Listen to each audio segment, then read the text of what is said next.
Good morning, it's Harvey Jackson. We're just going to get through canola use as fuel and a few other slides. First off, we're going to get through the crop progress that came out yesterday. We had a holiday, but they didn't, obviously, but it wasn't even a market holiday, it was just a holiday. Um, the corn actually improved by 1 point. Soybeans actually, it was pretty well what trade expected, down by 1 point. Cotton actually really improved its production there. Spring wheat lost another point, and we're looking for some support there. We haven't found it yet, but and winter wheat harvested is pretty well close enough to average. 87%. You could say that full harvest pressure is already on. Here is your COPA numbers, and again, this will still get adjusted, but we're 11.261 million metric tons crushed versus last year 10.8. Year to date, crush capacity utilization at 87%, and that's pretty abysmal when you start thinking about it, considering the year before it was at 92.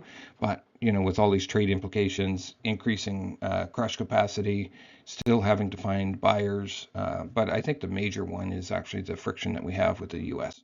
more than anything. Karen Stroud kind of put together some slides here. And they're both from Canadian sources, so easy enough to find the information.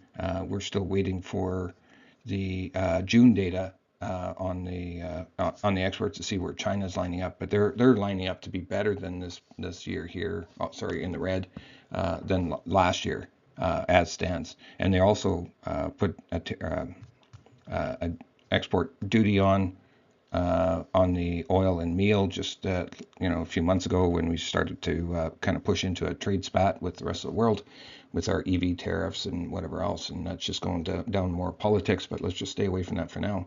But you can see that we're only using a very minimal amount in the country. 90% of it's exported. Last couple of years it's 75%. I wouldn't doubt it's going to be all of that, maybe more. And just talking about trade diversification, and I would say that actually has a little bit more meaning than just what she's kind of laying out here. We need to sell seed, not just the meal, and that diversification is pretty key to maintaining market share. Right now, with the U.S. buying all of our oil and just about all of our meal, we're going to be stuck just like the crude oil, where 90% of our market is the U.S. We do not want that. We need other markets. Domestic biofuels is pretty small, as you can see here. We're not that big, and we are growing. I think the Imperial Oil plant by Edmonton is actually going to produce a lot more fuel demand, and this just kind of gives us an idea where we are as far as credits for the renewable fuel. It is noted that we are USMCA feedstock. Canada canola is the best marginal feedstock available for credit generation. It's also the easiest to refine, and that's never really talked about too much here. This slide here is just talking about just the feedstock itself. U.S. exports to Canada some feedstock, but majority of it actually goes to the U.S. Let's just have a quick look at the weather here. The 10-day forecast showing some rain in the northern parts of the prairies now. Is that going to be in time? For some that actually have been getting moisture, it'll be fine, and then some that haven't. Drying out in the corn growing areas is I don't know if it's going to be absolutely welcome, but there's actually some heat that's going to be hitting that same area as well this coming week.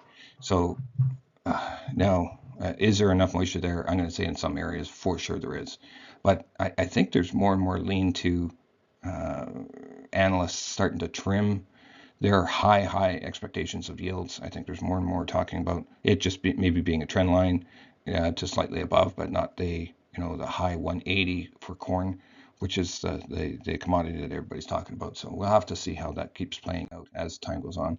Here's your smoke forecast. It's just kind of, we're getting a little bit of a clearing here, and I'm going to welcome it for sure. But you can see Manitoba's got the majority of most of those fires in there. This is your smoke hazards here for sure, and you got flood watches, and there's flood watches in other parts of the world there too. Hong Kong's underwater. I think Japan's has an extreme heat advisory. So you got a few different things going on in the world here. Here's the radar in the future, so we're looking all the way out to Thursday, and showers are still continuing to hit us over here. This is dated data, so you can just be careful with this, but you can see that there's some drought, and it's all in the north, really, to speak of. So that's the cumulative rainfall. But cropland soil moisture conditions is not, there's some pockets in here for sure where there's lots of drought, very short, but the good part of the area is in just adequate or just below adequate soil moisture conditions. And then you look at this one, this is Manitoba, and it's still dated, it's 0 120. You got dryness up here, right where I live here is exactly extreme dry. Hasn't been getting moisture here at all. But soil moisture is bad in the north again, basically. And you can see that right here. And this is the comparison that would make it close to the same as your drought data that you see in the US, similar colors as well. So just have a look at the canola here. So canola is up, rapeseed is up as well, soybean oil, so all the oil seeds are up, but the wheats are down. Just have a quick look at it. You can see that we're up from a leg down that we had yesterday, and you can see that we're trading between the 61.8 and the 50% retracement values. And then when I convert this over to US dollars, you're just bouncing off the 61.8 retracement value. And I think this is the one that's holding. This is the one that maybe I should be looking at, even though it doesn't make sense. You got $500 US dollar Canadian canola. Not too many farmers know what that means, but that seems to be the one that's actually following some of the technicals here at the moment.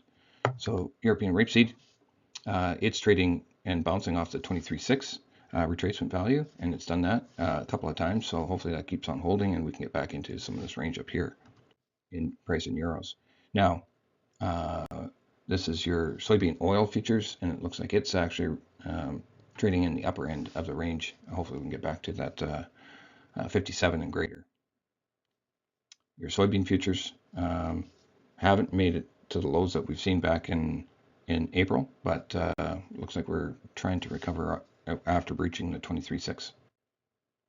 Crude palm oil trading right at the 200-day moving average, and the crude oil looks like it traded above it, but doesn't want to stay there. So we got the short-term moving averages even holding. Canadian dollar broke out of this channel, and this is one that I put out on Friday, and I still believe that this is a possibility here as well, that it could actually trade down into that range. And the same, likewise with the US dollar, it could actually trade up to above the 101. Let's just have a look at wheat here. Spring wheat broke the $6 handle on the December contract.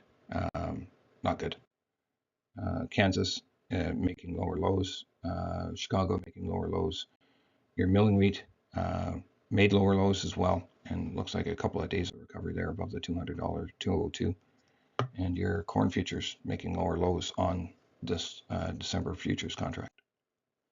Next report to watch out for would be the August 12th crop production, and after that for North America markets is the StatsCan model-based production.